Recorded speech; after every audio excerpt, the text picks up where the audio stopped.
प्रेम से बोले सियावर रामचंद्र की जय, पवन पुत्र हनुमान की जय। वाल्मीकि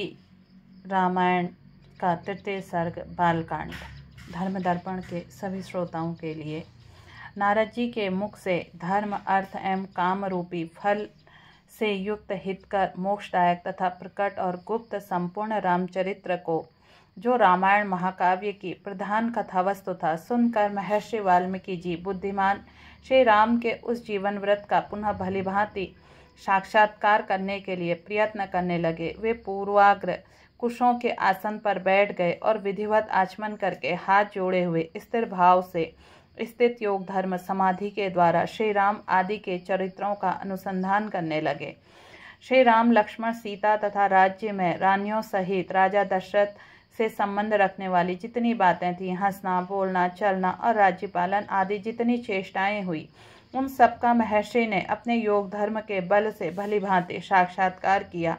सत्य प्रतिज्ञ श्री रामचंद्र जी ने लक्ष्मण और सीता के साथ वन में विचरते समय जो जो लीलाएं की थी, वे सब उनके दृष्टि में आ गई। योग का आश्रय लेकर उन धर्मात्मा महर्षि ने पूर्व काल में जो जो घटनाएं घटित हुई थी, उन सबको वहां हाथ पर रखे हुए आंवले की तरह प्रत्यक्ष देखा। सबके मन को प्रिय लगने वाले भगवान श्री राम के संपूर्ण चरित्रों का योग धर्म समाधि के द्वारा यथारूप से निरीक्षण करके महाबुद्धिमान महर्षि वाल्मीकि ने उन सबको महाकाव्य के रूप देने की चेष्टा की। महात्मा जी नारद जी ने पहले जैसा वर्णन किया था, उसी के क्रम में भगवान वाल्मीकि ने मुनि के रघुवंश विभूषण के श्री रामचरित्र विषय का रामायण काव्य का निर्माण किया। जैसे समुद्र सब रत्नों की निधि है, उसी प्रकार यह महाकाव्य गूढ़ अलंकार एवं ध्वनि आदि रत्नों का भंडार है। इतना ही नहीं, यह संपूर्ण श्रुतियों के सारभूत अर्थ का प्रतिपादक होने के कारण सबके कानों को प्रिय लगने वाला तथा सभी की चित्त को आकृष्ट करने वाला है। यह धर्म अर्थ काम मोक्ष रूपी गुणों फलों से युक्त तथा इनका विस्तार पूर्वक प्रतिपादन एवं दान करने वाला है। श्री राम के जन्म, उनके महान पराक्रम, उनकी सर्वानुकूलता, लोकप्रियता, क्षमा, सौम्य भाव तथा सत्यशीलता का इस महाकाव्य में महर्षि ने वर्णन किया। विश्वामित्र जी के साथ श्री राम लक्ष्मण के जाने पर जो उनके द्वारा नाना प्रकार की विचित्र लीलाएं तथा अद्भुत बातें घटित हुई, उन सबका इसमें महर्षि ने वर्णन किया। श्री राम द्वारा मिथिला में धनुष तोड़े जाने से जनक नंदिनी सीता और उर्मिला आदि के विवाह का भी इसमें चित्रण किया। श्री राम परशुराम संवाद, दशरथ नंदन श्री राम के गुण, उनके अभिषेक, कैकेयी की दुष्टता, श्री राम के राज्याभिषेक में विघ्न, उनके वनवास, राजा दशरथ के शोक विलाप, परलोक गमन, प्रजाओं के विषाद के साथ जाने वाली प्रजाओं के मार्ग में छोड़ने, निषादराज के साथ बात करने तथा सूत सुमंत को अयोध्या लौटाने आदि का उल्लेख किया। श्री राम आदि के गंगा पार जाना, भरद्वाज मुनि का दर्शन करना, भरद्वाज मुनि की आज्ञा लेकर चित्रकूट जाना और वहां के नैसर्गिक शोभा का अवलोकन करना, चित्रकूट में कुटिया बनाना, उसमें निवास करना तथा भरत का श्री राम से मिलने के लिए आना, उन्हें अयोध्या लौटकर चलने के लिए प्रसन्न कर मनाना, श्री राम द्वारा पिता को जलांजलि दान, भरत द्वारा अयोध्या राज सिंहासन पर श्री रामचंद्र जी के श्रेष्ठ पादुकाओं का अभिषेक स्थापन, नंदीग्राम में भरत का निवास, श्री राम का दंडकारण्य में गमन, उनके द्वारा विराट का वध, सर्वभंगा मुनि का दर्शन, सुतीक्ष्ण जी के साथ समागम, अनुसुईया के साथ सीता देवी की कुछ काल तक स्थिति, उनके द्वारा सीता को अंगराग समर्पण, श्री राम के आदि के द्वारा अगस्त्य का दर्शन, उनके दिए हुए वैष्णव धनुष का ग्रहण, शूर्पणखा का संवाद, श्री राम की आज्ञा से लक्ष्मण द्वारा उसका विरूपकरण, उसकी नाक और कान का छेदन, श्री राम द्वारा खरदूषण और त्रिशिरा का वध, शूर्पणखा के उत्तेजित करने से रावण का श्री राम से बदला लेने के लिए उठना, श्री राम द्वारा मारीच का वध, रावण का विदेह नंदिनी सीता हरण, सीता के लिए रघुनाथ जी का विलाप, रावण द्वारा गृहराज जटायु का वध, श्री राम और लक्ष्मण की कम्बंद से भेंट, उनके द्वारा परसरोवर अवलोकन, श्री राम का शबरी से मिलना, उसके दिए हुए फल मूल को ग्रहण करना, श्री राम सीता के लिए प्रलाप, परसरोवर के निकट हनुमान जी से भेंट, श्री राम और लक्ष्मण का हनुमान जी के साथ शिवमुख पर्वत पर जाना, सुग्रीव के साथ भेंट करना, उन्हें अपने बल पर विश्वास दिलाना, उनसे मित्रता स्थापित करना। वाली और सुग्रीव युद्ध, श्री राम द्वारा वाली का विनाश, सुग्रीव राज्य समर्पण, अपने पति वाली के लिए तारा का विलाप,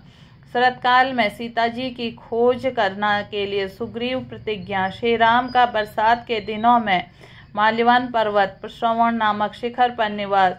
रघुकुल सिंह श्री राम का सुग्रीव के प्रति क्रोध प्रदर्शन, सुग्रीव के द्वारा सीता की खोज के लिए वानर सेना संग्रह, सुग्रीव का संपूर्ण दिशाओं में वानरों को भेजना, उन्हें पृथ्वी के द्वीप समुद्र आदि विभागों का परिचय देना, श्री राम का सीता के विश्वास के लिए हनुमान जी अपनी अंगूठी देना, वानरों को ऋक्ष बिल स्वयं प्रभा गुफा का दर्शन, उनका प्रायोपवेशन, प्राण त्याग के लिए अनशन, संपाति से उनकी भेंट और बातचीत, समुद्र लंघन के लिए हनुमान जी का महेंद्र पर्वत पर चढ़ना, समुद्र को लाघना, समुद्र के कहने से ऊपर उठे हुए मैनाक दर्शन करना, इनको राक्षसी का डांटना, हनुमान जी द्वारा छाया ग्रहणी सिंहिका का दर्शन एवं निधन, लंका के आधारभूत पर्वत चित्रकूट का दर्शन, रात्रि के समय लंका में प्रवेश, अकेला होने के कारण अपने कर्तव्य का विचार करना, रावण के मद्यपान में स्थान में जाना, उसके अंतपुर की स्त्रियों को देखना, हनुमान जी का रावण को देखना, पुष्पक विमान निरीक्षण करना, अशोक वाटिका में जाना और सीता जी के दर्शन करना, पहचान के लिए सीता जी को अंगूठी देना, उनसे बातचीत करना, राक्षसों द्वारा सीता जी को डांट फटकार, तीर्थजिटा के श्री राम के लिए शुभचिंतक स्वप्न दर्शन, सीता जी का हनुमान जी को चूड़ामणि प्रदान करना, हनुमान जी का अशोक वाटिका के वृक्षों को तोड़ना, राक्षसों का भागना, रावण की सेवकों में हनुमान जी के द्वारा संहार, वायुनंदन हनुमान का बंदी होकर रावण की सभा में जाना, उनके द्वारा गर्जन और लंका धा, फिर लौटती बार समुद्र को लांघना, वानरों के मधुवन में आकर मधुपान करना, हनुमान जी का श्री राम जी के द्वारा आश्वासन देना, सीता जी की दी हुई चूड़ामणि समर्पित करना, सेना सहित सुग्रीव के साथ श्री राम की लंका यात्रा के समय समुद्र से भेंट, नल समुद्र पर सेतु बांधना, उसी सेतु के द्वारा वानर सेना का समुद्र पार जाना, रात को वानरों का लंका पर चारों ओर से घेरा डालना, विभीषण के साथ श्री राम के मैत्री संबंध होना, विभीषण श्री राम को रावण के वध का उपाय बताना, कुंभकर्ण का निधन, मेघनाथ का वध, रावण का विनाश, सीता जी की प्राप्ति, शत्रु नगरी में लंका विभीषण का अभिषेक, श्री राम द्वारा पुष्पक विमान अवलोकन, उसके द्वारा दल बल सहित उनका अयोध्या के लिए प्रस्थान, श्री राम का भरद्वाज मुनि से मिलना, वायुपुत्र हनुमान जी को दूत बनाकर भरत के पास भेजना तथा अयोध्या आकर भरत से